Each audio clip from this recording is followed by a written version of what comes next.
대법원 2025년 1월 9일 선고 2023-2009-403 판결 사건명 부당이득금 1. 지역주택조합의 조합원 자격에 관한 주택법령의 규정을 위반하는 약정이 당연 무효인지 여부 소극 조합원 자격 요건을 갖추지 못한 채 조합 가입 계약을 체결하고서 주택조합 설립인가 신청일까지도 조합원 자격 요건을 충족하지 못한 경우 조합 가입 계약이 무효가 되는지 여부 원칙적 소극 및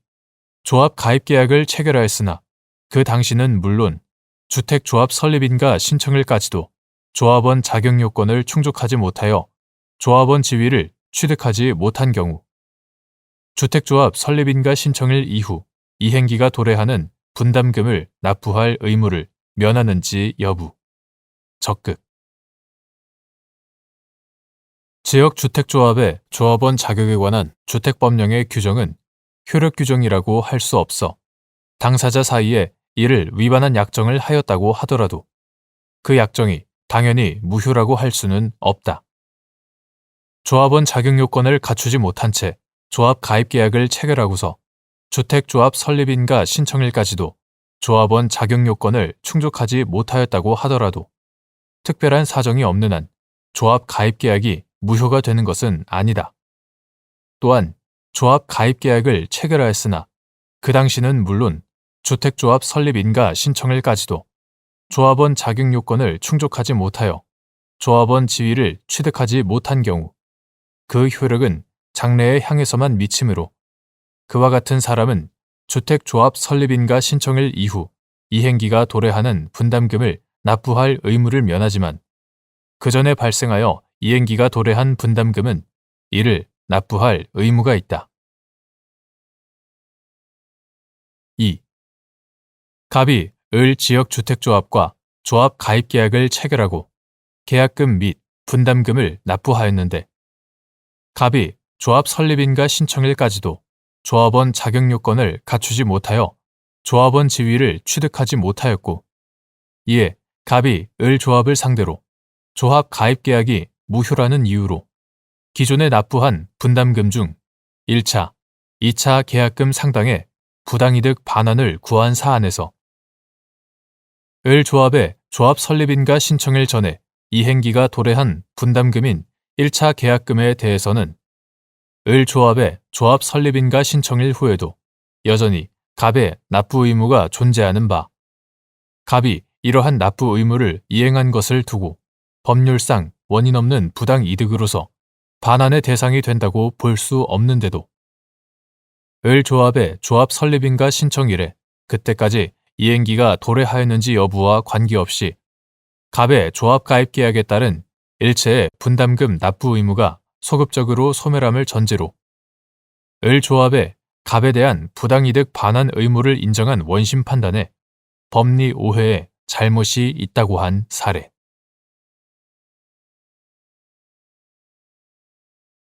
대법원 2025년 1월 9일 선고 2024-272-941 판결 사건명 보험금 1. 보험계약을 체결할 때 고지 의무를 위반한 사실과 보험사고 발생 사이에 인과관계가 존재하지 않는다는 점에 관한 증명책임의 소재 보험계약자 측 및 인과관계의 존재를 조금이라도 인정할 여지가 있는 경우 상법 제655조 단서가 적용될 수 있는지 여부 소극 보험계약을 체결할 때 중요한 사항의 고지 의무를 위반한 경우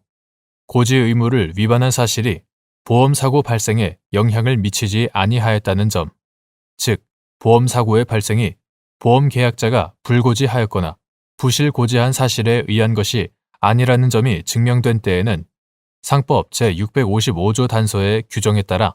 보험자는 위 불고지 또는 부실고지를 이유로 보험금 지급을 거절할 수 없다.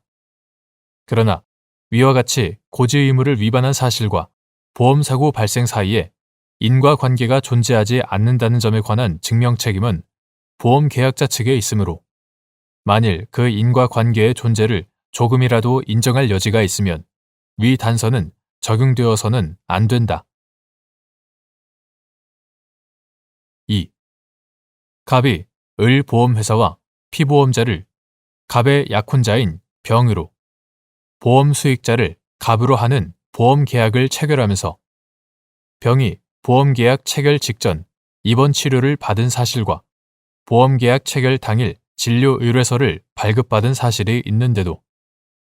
보험계약 청약서에 계약 전 알릴 의무 중 최근 3개월 이내에 의사로부터 진찰 또는 검사, 건강검진 포함, 진찰 또는 검사를 통하여 의료 행위를 받은 사실이 있습니까? 라는 질문에 대해 아니요 라고 답변하였는데 그 후 병이 만성기 만성골수성 백혈병 진단을 받는 보험사고가 발생하여 갑이 보험금을 청구하자 을 회사가 고지의무 위반을 이유로 보험계약을 해지한다는 통지를 하고 보험금 지급을 거절한 사안에서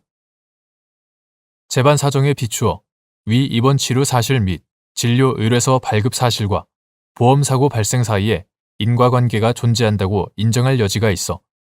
갑의 고지의무 위반 사실이 보험사고 발생에 영향을 미치지 아니하였다는 점이 증명되었다고 보기 어려운데도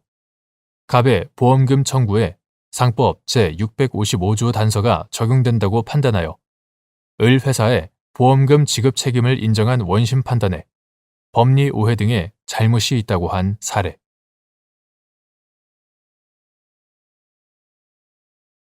대법원 2025년 1월 9일 선고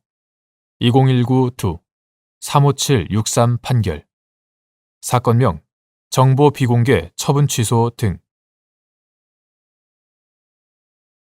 1. 대통령 기록물 관리에 관한 법률 제17조에 따라 대통령 지정 기록물을 지정하고 이에 대하여 보호기간을 정한 대통령 행위의 효력 유무에 대한 사법심사가 대통령 기록물 관리에 관한 법률에 의해 배제되는지 여부. 소극. 대통령 기록물 관리에 관한 법률 이하 대통령 기록물법이라 한다. 대통령 기록물법 제17조에서 정한 대통령 지정 기록물 보호기간 제도의 취지는 외교적, 정치적으로 민감한 사안에 대한 기록이 대통령의 임기가 끝난 직후 곧바로 공개될 경우 또 다른 정쟁의 대상이 될 수 있고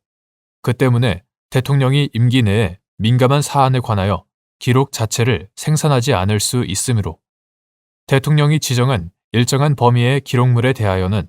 퇴임 후 일정 기간 철저하게 보호함으로써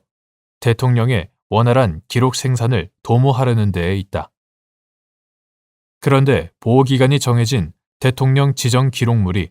다른 일반적인 정보와 마찬가지로 공개가 원칙이라고 이해될 경우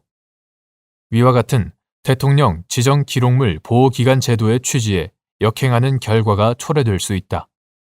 따라서 대통령 지정 기록물을 지정하고 이에 대하여 보호기간을 정한 대통령의 행위 이하 보호기간 설정 행위라 한다. 보호기간 설정 행위가 현저히 불합리하다고 볼 만한 명백한 사정이 없는 한 법원으로서는 원칙적으로 그 결정을 최대한 존중함으로써 보호기간 설정 행위의 효력이 사후에 함부로 부정되지 않도록 하는 것이 바람직하다. 그러나 대통령 지정 기록물 보호기간 제도의 취지가 퇴임 후의 정쟁 등을 미연에 방지하기 위해 일정 기간 공개를 제한하는 것이라고 하더라도 대통령의 보호기간 설정 행위는 대통령 기록물법에서 정한 절차와 요건을 준수해야만 비로소 적법하게 효력을 갖게 된 것이므로 보호기간 설정 행위의 효력 유무에 대한 사법심사가 대통령 기록물법에 의해 배제된다고 볼 수는 없다. 2. 정보공개 거부 처분을 다투는 항고소송에서 해당 정보를 대통령 지정 기록물로 지정하고 보호기간을 정한 행위의 적법성을 심사하기 위해 공공기관의 정보 공개에 관한 법률 제20조 제2항에 따라 비공개 열람, 심사가 이루어지는 경우. 행정청이 대통령 기록물 관리에 관한 법률 제17조 제4항을 근거로 자료 제출을 거부할 수 있는지 여부. 소극. 이때 법원이 비공개 열람, 심사를 진행하기 위한 전제 및 취해야 할 조치.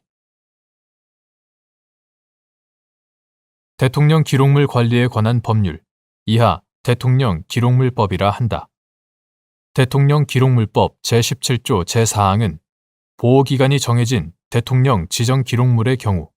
보호기간 동안 다른 법률에 따른 자료 제출의 요구 대상에 포함되지 않는다고 규정하고 있다. 그러나 대통령이 특정 정보를 대통령 지정 기록물로 지정하여 보호기간을 정한 행위 이하 보호기간 설정 행위라 한다. 보호기간 설정 행위에 대한 사법심사 과정에서 적법성을 의심할 만한 상당한 이유가 있음에도 행정청이 법원에 대하여 그 정보의 제출을 거부할 수 있다고 한다면 보호기간 설정 행위의 적법성에 관한 실질적인 재판이 이루어질 수 없어 헌법 제27조 제1항이 보장한 국민의 재판 청구권이 침해될 수 있다. 더구나 법원이 공공기관의 정보 공개에 관한 법률 이하 정보공개법이라 한다. 정보공개법 제20조 제2항에 따라 보호기간이 정해진 대통령 지정 기록물을 비공개로 열람, 심사할 경우 대통령 지정 기록물이 공개됨으로써 초래되는 외교적, 정치적 혼란을 피할 수 있으므로 법원의 심사 과정에서 공익에 대한 위해가 발생한다고 보기도 어렵다. 따라서 정보공개 거부 처분을 다투는 항고소송에서 해당 정보를 대통령 지정 기록물로 지정하고 보호기간을 정한 행위의 적법성을 심사하기 위해 정보공개법 제20조 제2항에 따라 비공개 열람, 심사가 이루어지는 경우에는 행정청이 대통령 기록물법 제17조 제4항을 근거로 자료 제출을 거부할 수 없다고 해석하는 것이 헌법을 최고 법규로 하는 통일적인 법질서의 형성을 위한 합헌적 법률 해석의 원칙에 부합한다. 다만 보호기간 중에 있는 대통령 지정 기록물의 열람 및 제출을 엄격히 제한하는 대통령 기록물법 제17조 제4항의 취지를 고려할 때 법원으로서는 우선 피고로 하여금 다툼의 대상이 되는 정보의 유형, 해당 정보를 대통령 지정 기록물로 보아 보호기간을 정한 절차 및 실질적인 이유, 이를 공개하지 않는 사유, 동종의 정보에 대하여 보호기간을 정한 사례의 유무 등의 간접 사실에 의하여 해당 정보에 적법하게 보호기간이 정해졌는지를 증명하도록 하여야 한다. 법원은 피고가 제출한 간접 사실만으로 증명이 충분하지 않아 보호기간을 정한 행위의 적법성을 의심할 만한 상당한 이유가 있는 때에 비로소 정보공개법 제20조 제2항에 따라 피고로 하여금 다툼의 대상이 된 정보를 제출하도록 하여 비공개 열람, 심사를 진행할 수 있다.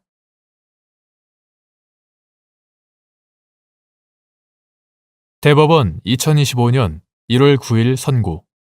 2022-2-32382 판결 사건명 종합소득세 경정거부 처분 취소 법규명령이 법률의 위임 범위를 벗어났는지 판단하는 방법 어느 시행령 규정이 모법에 저촉되는지 판단하는 기준 소득세법 시행령 제61조 제1항 제2호 및 소득세법 시행규칙 제27조 제1항이 가사 관련 경비와 관련하여 소득세법 제33조 제1항 제5호의 위임 범위를 벗어났는지 여부 소극 법규명령이 법률의 위임 범위를 벗어났는지는 직접적인 위임 법률 조항의 형식과 내용뿐만 아니라 법률의 전반적인 체계와 목적 등도 아울러 고려하여 법률의 위임 범위나 한계를 객관적으로 확정한 다음 법규 명령의 내용과 비교해서 판단하여야 한다. 법규 명령의 내용이 위와 같이 확정된 법률의 위임 범위 내에 있다고 인정되거나 법률이 예정하고 있는 바를 구체적으로 명확하게 한 것으로 인정되면 법규 명령은 무효로 되지 않는다. 어느 시행령 규정이 모법에 저촉되는지가 명백하지 않은 경우에는 모법과 시행령의 다른 규정들과 그 입법 취지, 연혁 등을 종합적으로 살펴 모법에 합치된다는 해석도 가능한 경우라면 그 규정을 모법 위반으로 무효라고 선언해서는 안 된다. 소득세법 제33조 제1항 제5호는 거주자가 해당 과세 기간에 지급하였거나 지급할 금액 중 대통령령으로 정하는 가사의 경비와 이에 관련되는 경비, 이하 가사 관련 경비라 한다. 가사 관련 경비를 사업소득 금액을 계산할 때 필요경비에 산입하지 아니한다고 규정하고 있다. 그 위임에 따른 소득세법 시행령 제61조 제1항은 대통령령으로 정하는 가사의 경비와 이에 관련되는 경비란 다음 각호의 어느 하나에 해당하는 것을 말한다고 규정하면서 제2호로 사업용 자산의 합계액이 부채의 합계액에 미달하는 경우에 그 미달하는 금액 이하 초과 인출금이라 한다. 초과 인출금에 상당하는 부채의 지급 이자로서 기획재정부령이 정하는 바에 따라 계산한 금액을 들고 있다. 소득세법 시행규칙 제27조 제1항 전문은 소득세법 시행령 제61조 제1항 제2호의 규정에 의하여 필요경비에 산입하지 아니하는 금액은 지급이자 곱하기 당해 과세기간 중 초과 인출금의 적수 나누기 당해 과세기간 중 차입금의 적수의 산식에 의하여 계산한 금액으로 한다고 규정하고 있다. 이러한 법령의 체계와 내용을 앞서 본 법리에 비추어 보면 소득세법 시행령 제61조 제1항 제2호 및 소득세법 시행규칙 제27조 제1항이 가사 관련 경비와 관련하여 소득세법 제33조 제1항 제5호의 위임 범위를 벗어났다고 할 수 없다.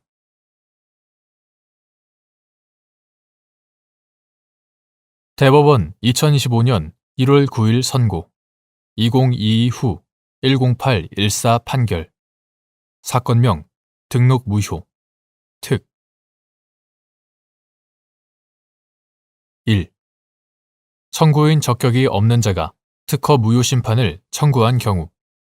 무효 사유에 대하여 판단할 필요 없이 심판 청구를 각하하여야 하는지 여부 적극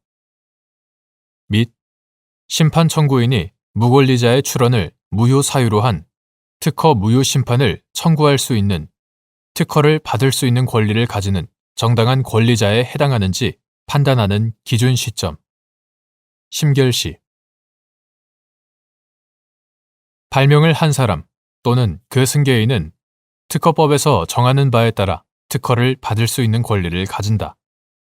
특허법 제33조 제1항 본문 이러한 정당한 권리자 아닌 사람 이하 무권리자라 한다. 무권리자가 한 특허 출원에 대하여 특허권의 설정 등록이 이루어지면 특허 무효 사유에 해당한다. 특허법 제133조 제1항 제2호 본문 특허법 제133조 제1항 전문은 이해관계인 제2호 본문의 경우에는 특허를 받을 수 있는 권리를 가진 자만 해당한다.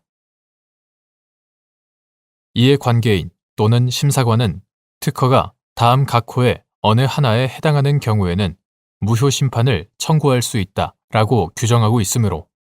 특허를 받을 수 있는 권리를 가지는 정당한 권리자 또는 심사관만이 무권리자의 출원을 무효 사유로 한 특허 무효 심판의 청구인 적격이 있다. 청구인 적격이 없는 자가 제기한 특허의 무효 심판 청구는 부적법하므로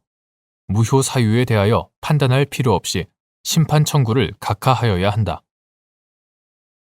심판 청구인이 무권리자의 출원을 무효 사유로 한 특허 무효 심판을 청구할 수 있는 특허를 받을 수 있는 권리를 가지는 정당한 권리자에 해당하는지는 심결 당시를 기준으로 판단하여야 한다. 2. 발명자인 갑이 명칭을 정풍량 제어 방법으로 하는 특허 발명에 관하여 을이 무권리자로서 특허 출원을 하여 특허권 설정 등록이 맞춰졌다는 이유로 등록 무효 심판을 청구한 사안에서 위 특허 발명에 관한 특허를 받을 수 있는 권리는 갑과 병 주식회사의 묵시적 합의에 따라 병 회사의 직원인 을에게 적법하게 이전되어 갑은 심결 당시 위 특허 발명에 관한 특허를 받을 수 있는 권리를 가지는 정당한 권리자가 아니므로 청구인 적격이 없는 갑이 제기한 심판 청구를 각하하여야 한다고 한 사례.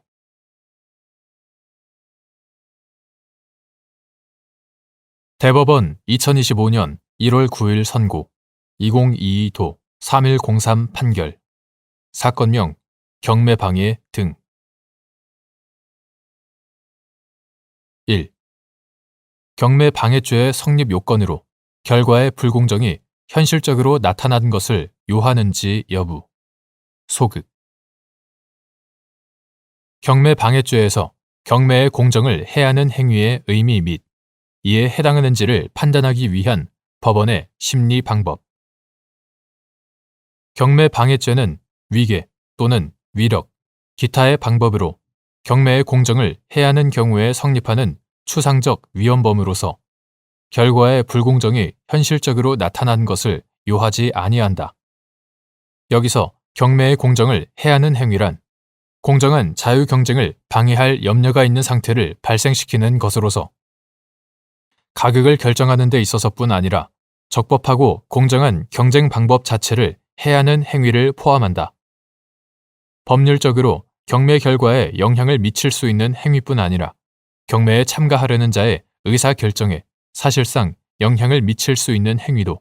경매의 공정을 해하는 행위에 해당할 수 있다. 따라서 사실심으로서는 이에 해당하는지 여부를 판단하기 위해서 경매 목적물에 대한 객관적 법률 관계와 현실적 점유 상태, 경매 절차에서 한 권리신고 내역, 현황 조사 보고서나 매각 물건 명세서의 기재 내용, 경매 전후로 변동되는 법률 관계의 내용,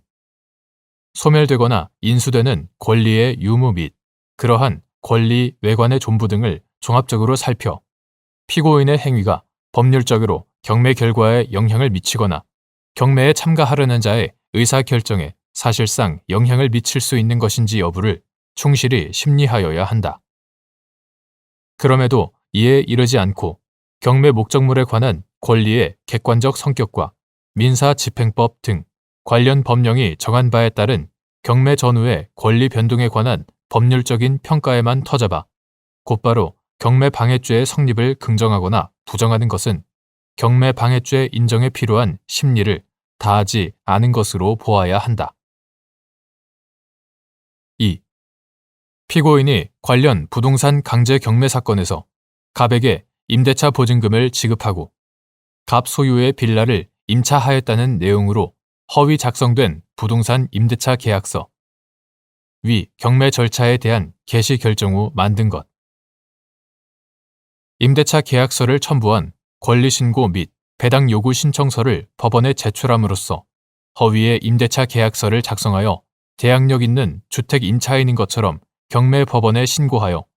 위계로서 경매의 공정을 해하였다는 공소사실로 기소된 사안에서 피고인이 신고한 임차권은 대항력 또는 우선 변제권을 행사할 수 없는 것이라는 이유만으로 경매방해죄가 성립하지 않는다고 본 원심 판단에 법리 오해 및 심리미진에 잘못이 있다고 한 사례. 3. 피고인이 관련 부동산 강제 경매 사건에서 갑에게 임대차 보증금을 지급하고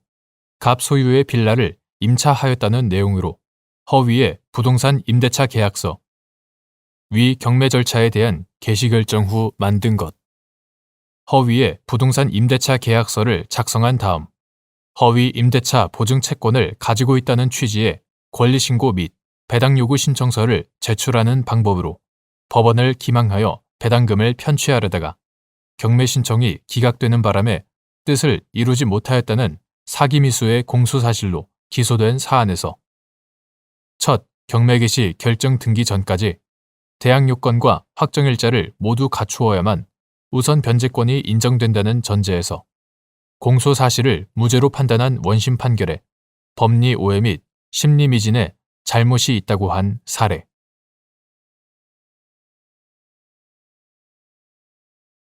대법원 2025년 1월 9일 선고 2022도 5573 판결 사건명 야간 주거 침입 절도 등 야간 주거 침입 절도죄가 성립하기 위해서는 실행의 착수 시점인 야간에 주거 침입이 이루어질 때 절도의 고의가 있어야 하는지 여부, 적극. 형법 제330조의 야간 주거 침입 절도죄는 야간에 이루어지는 주거 침입 행위의 위험성에 주목하여 그러한 행위를 수반한 절도를 가중 처벌하는 것으로서 야간에 타인의 재물을 절취할 목적으로 사람의 주거에 침입한 경우에는 주거 침입 단계에서 이미 야간 주거 침입 절도죄의 실행에 착수한 것이라고 보아야 한다. 야간 주거 침입 절도죄는 주거 침입죄와 절도죄의 결합범으로서 시간적으로 주거 침입 행위가 선행되는 것이므로 그 실행의 착수 시점인 주거 침입이 이루어질 때 절도의 고의가 있어야 한다. 야간에 주거 침입 행위가 있은 후 비로소 절도의 고의가 생겼다면 주거 침입죄와 절도죄의 경합범이 될 수 있을지언정 야간 주거 침입 절도죄는 성립하지 않는다.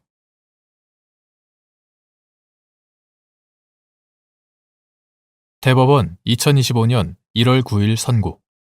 2023도 11912 판결 사건명 특수협박 등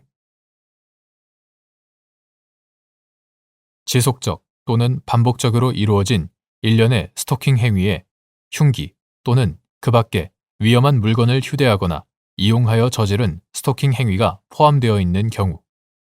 일련의 스토킹 행위는 하나의 특수 스토킹 범죄를 구성하는지 여부, 적극.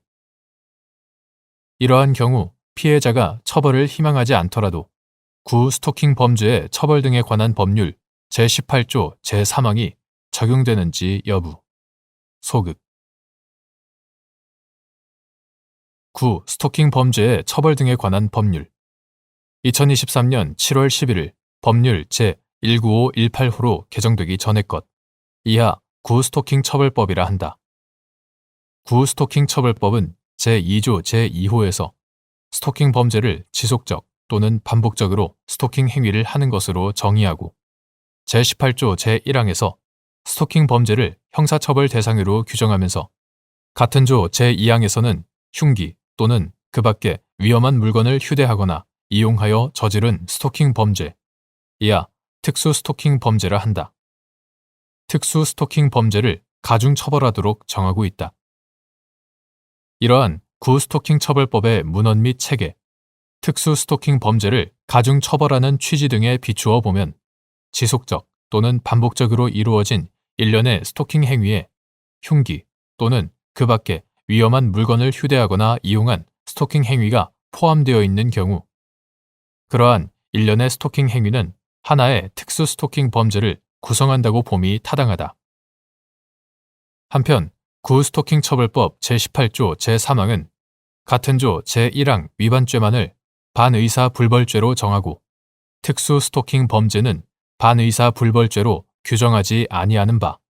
지속적 또는 반복적으로 이루어진 일련의 스토킹 행위가 하나의 특수 스토킹 범죄를 구성하는 경우에는 피해자가 처벌을 희망하지 않더라도 구 스토킹 처벌법 제18조 제3항이 적용될 수 없다. 특수 스토킹 범죄를 구성하는 일련의 스토킹 행위 중에 흉기 또는 그 밖에 위험한 물건을 휴대, 이용하지 않은 스토킹 행위가 포함되어 있더라도 마찬가지이다.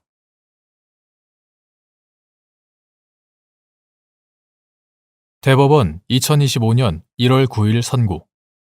2024도 12689 판결 사건명 마약류 관리에 관한 법률 위반 향정 헌법과 형사소송법이 정한 절차에 따르지 아니하고 수집된 증거나 이를 기초로 획득된 2차적 증거를 유죄 인정의 증거로 사용할 수 있는 예외적인 경우 및 이에 해당하는지 판단할 때 고려해야 할 사항과 그러한 예외적인 경우에 해당한다고 볼 만한 구체적이고 특별한 사정이 존재한다는 점에 대한 증명책임 소재. 검사 수사기관이 위법하게 수집한 1차적 증거가 수사 개시의 단서가 되었거나 사실상 유일한 증거 내지 핵심 증거이고 위법의 정도 역시 상당할 뿐더러 피고인이 수사기관에서 1차적 증거를 제시받거나 1차적 증거의 내용을 전제로 신문받은 바가 있는 경우 2차적 증거인 피고인의 법정 진술을 유죄의 증거로 사용할 수 있는지 여부, 원칙적 소극 및 이때 피고인의 법정 진술을 유죄의 증거로 사용할 수 있는 예외적인 경우와 그러한 특별한 사정이 존재한다는 점에 대한 증명책임 소재. 검사 헌법과 형사소송법이 정한 절차에 따르지 아니하고 수집된 증거는 물론 이를 기초로 하여 획득한 2차적 증거 역시 유죄 인정의 증거로 삼을 수 없는 것이 원칙이다. 수사기관의 절차 위반 행위가 적법 절차의 실질적인 내용을 침해하는 경우에 해당하지 않고 오히려 그 증거의 증거 능력을 배제하는 것이 헌법과 형사소송법이 형사소송에 관한 절차 조항을 마련하여 적법 절차의 원칙과 실체적 진실 규명의 조화를 도모하고 이를 통하여 형사사법 정의를 실현하려고 한 취지에 반하는 결과를 초래하는 것으로 평가되는 예외적인 경우에 한하여 유죄 인정의 증거로 사용될 수 있다. 따라서 2차적 증거의 경우에도 절차에 따르지 아니한 1차적 증거 수집과 관련된 모든 사정들, 즉 절차 조항의 취지와 그 위반의 내용 및 정도, 구체적인 위반 경위와 회피 가능성, 절차 조항이 보호하고자 하는 권리 또는 법익의 성질과 침해 정도 및 피고인과의 관련성, 절차 위반 행위와 증거 수집 사이의 인과관계 등 관련성의 정도, 수사기관의 인식과 의도 등은 물론 나아가 1차적 증거를 기초로 하여 다시 2차적 증거를 수집하는 과정에서 추가로 발생한 모든 사정들까지 전체적, 종합적으로 고려하여 인과관계가 희석 또는 단절되었다고 평가되는 예외적인 경우에 한하여 유죄 인정의 증거로 사용될 수 있다. 구체적 사안이 위와 같은 예외적인 경우에 해당하는지를 판단함에 있어서 적법한 절차를 따르지 않고 수집된 증거나 이를 기초로 획득된 2차적 증거를 유죄의 증거로 삼을 수 없다는 원칙이 훼손되지 않도록 유념하여야 하고 그러한 예외적인 경우에 해당한다고 볼 만한 구체적이고 특별한 사정이 존재한다는 점은 검사가 증명하여야 한다. 나아가 이러한 법리는 2차적 증거가 피고인의 법정 진술인 경우에도 그대로 적용된다. 따라서 2차적 증거인 피고인의 법정 진술을 유죄 인정의 증거로 사용할 수 있는지 역시 위와 같은 법리에 의하여 판단하여야 하는데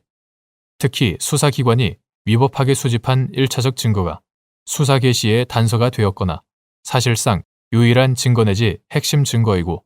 위법의 정도 역시 상당할 뿐더러